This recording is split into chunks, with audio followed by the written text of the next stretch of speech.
खाम्फा साननि जे इउपिपिएल दलाव हाबनायनि जे उद्देश्य आंजों मोनसे क्ल'जलि हिसाबै रायलायबाय थादोंमोन जे इउपिपिएलआ बिजेपिजों माने मिलायनानै सिङाव गोरोबनानै गेलेगोन 100%। जाय बिस गोनां जिबौखौ मानगोनां प्रमद बर' बिथाङानो आर'नाइ होनानै गाइखेर दौबाय थायो। सौबाय थाबा बिथाङा थैया होमबा? गतिके आङो इउपिपिएलआवनो बारनानै आङो 14 चिरां दुवाराव टिकेटखौ मोनखागोन बे हिसाबै ज' थांनानै टिकेटखौ लाना गेलेदिनि। इउपिपिएलआव थांनाया बोसोरसेयानो जाबायमोन किन्तु इउपिपिएल मोनाबिलिनि मुङै साफ्रोमखौबो दायो लोगोफोर थांनाय समावहाय जे माने बिपिएफनि मुरब्बी खाम्फा बरगयारी सारा इउपिपिएल हानजायावहाय जयेन जाहैदोंमोन बिथाङा केन्डिडेट जानो लुबैनानैहाय आरोबाव बेजों लोगोसे माखासे बेबायदि माने रिलेसन थानाय माखासे प्राइमारिनिफ्राय बेबायदिनो खाम्फाजों थांफादोंमोन बा इउपिपिएलआवहाय थांदोंमोन आरोखि। दायो बिथांमोना इउपिपिएलआवहाय थांनानैहाय गोजोननायखौ मोनहैयाखै, बेबायदि रेसपेक्ट खालामजायाखै, बेबायदि गयन खालामजायाखै, बेबायदि माने आदर्श खालामजायैखाय बिथांमोना दायो माने इउपिपिएल हानजाफोरनिफ्राय बेबायदि माने बिपिएफ हानजायावहाय फैफिनबाय। हाग्रामा महिलारि दैदेननाय जि माने बिपिएफ हानजा बे हानजायावहाय बिथांमोना फैफिनबाय, आर'नाइ गानफैफिनबाय। बेनिखायनो नोंथांमोना नैबे भिडिअखौहाय नायलांनो हासिगौ जोबजासे, अब्ला हामबायसै, नोंथांमोना नायलांनो हासिगौ।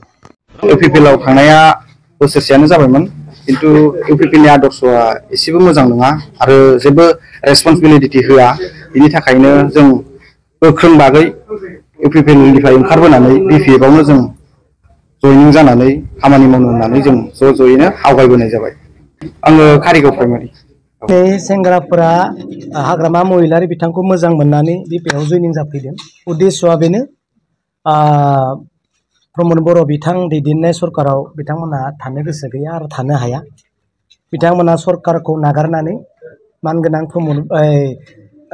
प्रमद बर' बिथांखौ नागारनानै हाग्रामा महिलारि बिथां दैदेननाय बिपिएफ दलाव जगदान जाफैदों।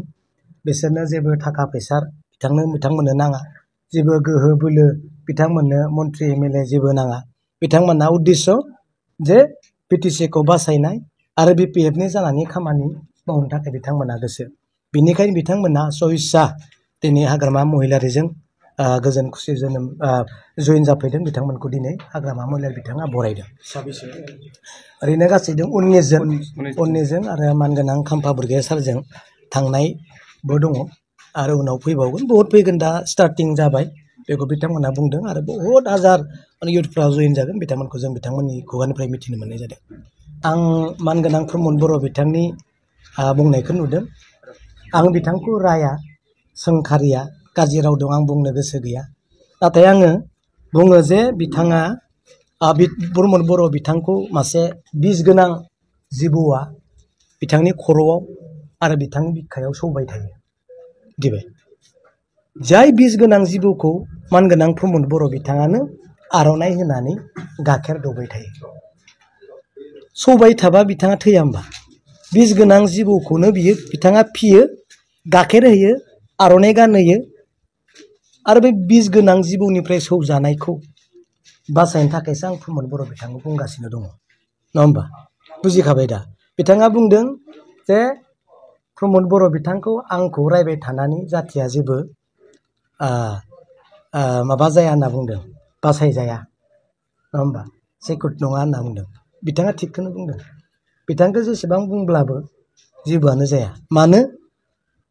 बिथांखौ बैथिंनि दैदेनगिरिफोरासो सालायो। बिथाङा गावनि खुगाजों बुंनो नाजादों। आंखौ बुंब्लाबो बोरै जानो? बिथांमोनखौ बुं, बिसोरखौ सोंखारि, बैसोरखौ बुं होननाय जादोंब्रा प्रमद बर' सारनि बुंनाया, नङा होमबा? आंखौ बुंब्लाबो जाथिया जेबो लाब जाया। माने बिथाङा बुंब्लाबो बैसोरखौ बुङाब्ला, जायफ्रा बिथांखौ दैदेनबाय थादों बिथांमोनखौ बुङाब्ला, बिथिंनिफ्राय मुक्त जानो हायाब्ला जेबो लाब जाया होननाय बायदि जादों प्रमद बर' सार बुंनाय। बेनिखायनो जिहेथु रायजोआ प्रमद बर' बिथांखौ सौबाय थानाय जिबौनिफ्राय बासायनो दिनै मानो नागिरदों? जोंनि बे बिटिसिआ सक्तिशालि जाथों आरो मोजाङै गभर्नमेन्ट सालायनाय बिटिसिआ बासायथों।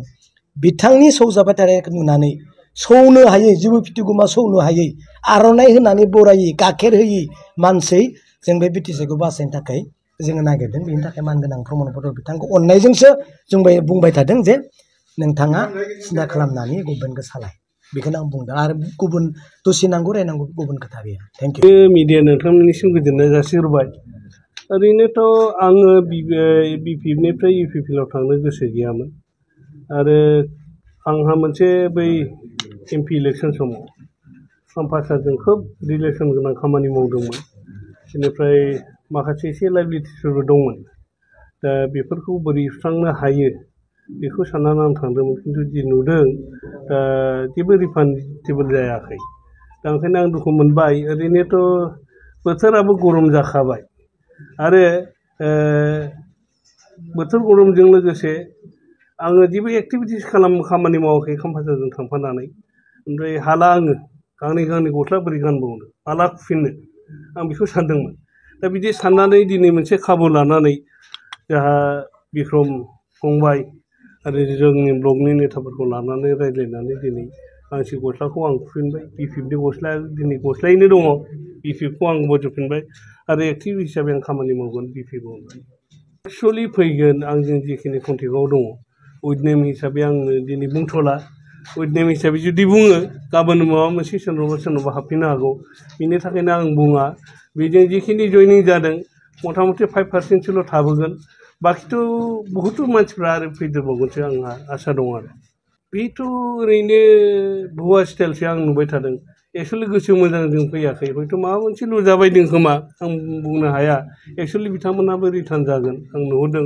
आरो खाम्फासारनि जि इउपिपिएल दलाव हाबनायनि जि उद्देश्य जे आंजों मोनसे क्ल'जलि हिसाबै रायज्लायबाय थादोंमोन जे इउपिपिएलआ बिजेपिजों माने मिलायनानै सिङाव गोरोबनानै गेलेगोन 100% गतिके आङो इउपिपिएलआवनो बारनानै आङो 14 चिरां दुवाराव टिकेटखौ मोनखागोन बे हिसाबै ज' थांनानै टिकेटखौ लाना गेलेदिनि बिदि होनदोंमोन खिन्थु दिनै नुबाय जे दिनै दिलीप सयखिया बिथाङा बुंबाय एसे उनाव जे बिजेपिआ हारसिं इउपिपिएलआ हारसिं बिपिएफआ हारसिं बेखिनि गेलेगोन होननानै बुंबाय बिनि उनावथ' आं सिन्था खालामबाय बेथ' बोरै जालायखो दा बेनिफ्राय बहुद आं सानदों साराबो हयथ' माबा मोनसे नार्भास पइन्ट दं खोमा गावनियाव आं बेखौ सिन्था खालामदों